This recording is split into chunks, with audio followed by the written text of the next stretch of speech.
Hello hi అందరికీ నమస్తే. ఈరోజు తెలంగాణ రాష్ట్ర వార్తలను దిశా కథనం హెడ్లైన్స్ ద్వారా అయితే మీ ముందుకు తీసుకొచ్చే ప్రయత్నం చేస్తున్నాను.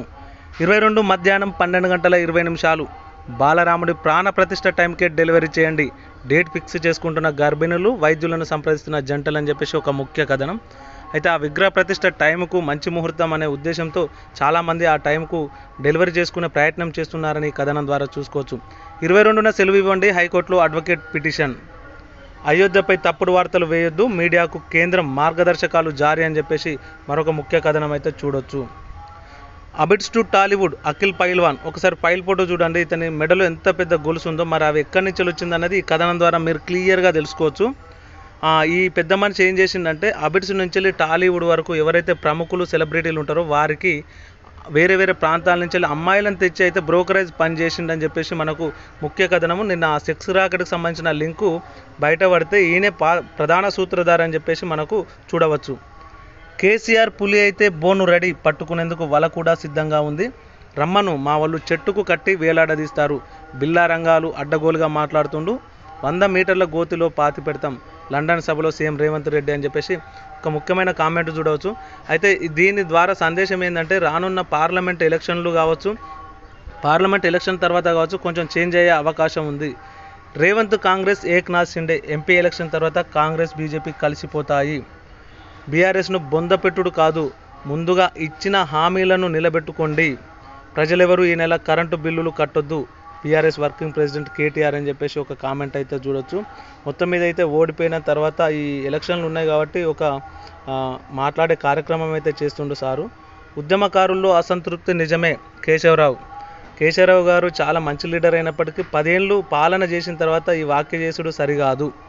సర్కార్కు కోటి సవాల్, 6 గ్యారంటీస్కు ప్రామాణికమైన సంఖ్య, ఆసక్తిగా ప్రభుత్వ ఆచరణ అని చెప్పేసి ఏవైతే మనకు ఎలక్షన్ల ముందు 6 గ్యారంటీలు ఇచ్చారో వాటికి సంబంధించి అమలు విషయంలో ఎదురవుతున్న ఒక ఇబ్బందిని దిశా కథనం చూడవచ్చు.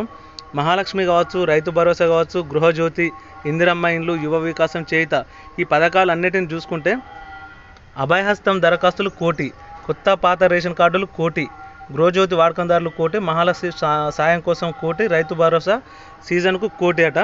ఇట్లా లబ్ధిదారుల సంఖ్య అయితే కోటి ఉందని చెప్పేసి ఈ యొక్క ప్రధాన కథనం చూడొచ్చు. అయితే వీటి అమలుపై సీరియస్గా ఆలోచిస్తున్న రాష్ట్ర ప్రభుత్వానికి 1 కోటి స్టాండర్డ్ ప్రామాణికగా మారింది. ఏ స్కీమ్ అమలు చేయాలన్నా లబ్ధిదారుల సంఖ్య కొంచెం అటు ఇటుగా 1 కోటిగా ఉంటుందని, 600 100 రోజులు 6 గ్యారంటీలను అమలు చేసి తీరుతామని ముఖ్యమంత్రి సహా మంత్రులంతా స్పష్టమైన ప్రకటనలు చేశారని చెప్పేసి మనము ఈరోజు దిశా కథనం ద్వారా ఈ హెడ్లైన్స్ అయితే మనం చూడవచ్చు.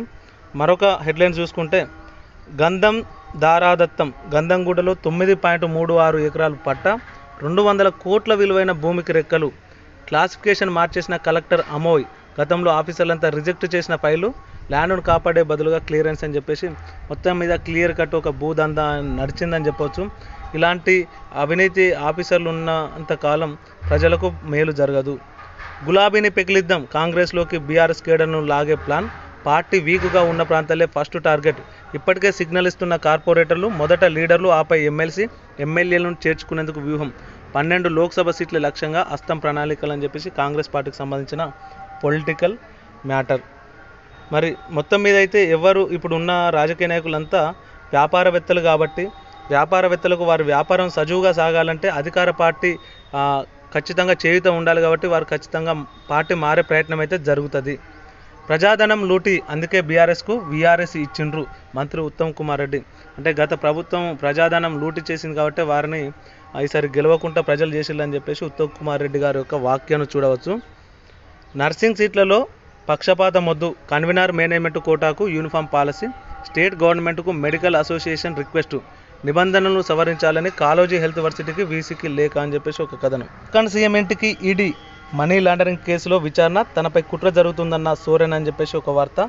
సానియా మాలిక్ డివోర్స్, మరో పెళ్లి చేసుకున్న పాక్ క్రికెటర్ నిజమేనన్న మీర్జా తండ్రి అని చెప్పేసి మొత్తం మీద మన దేశ సానియా గారికి మరియు పాకిస్తాన్ క్రికెటర్ షోయబ్ మాలిక్కు డివోర్స్ అయినట్లు దిశా కథనం ద్వారా మనం తెలుసుకోవచ్చు. అదేవిధంగా ఎక్స్లో audio video calls, phone number లేకుండానే ఈ సదుపాయం, ప్రస్తుతం ప్రీమియం వినియోగదారులకే ఫెసిలిటీ అని చెప్పేసి ఒక టెక్నాలజీకి సంబంధించిన వార్తను అయితే చూడవచ్చు. మొత్తం మీద మనం ఈరోజు ప్రధాన హెడ్లైన్స్ను దిశా కథనం ద్వారా మీ ముందుకు తీసుకొచ్చే ప్రయత్నం చేశాను.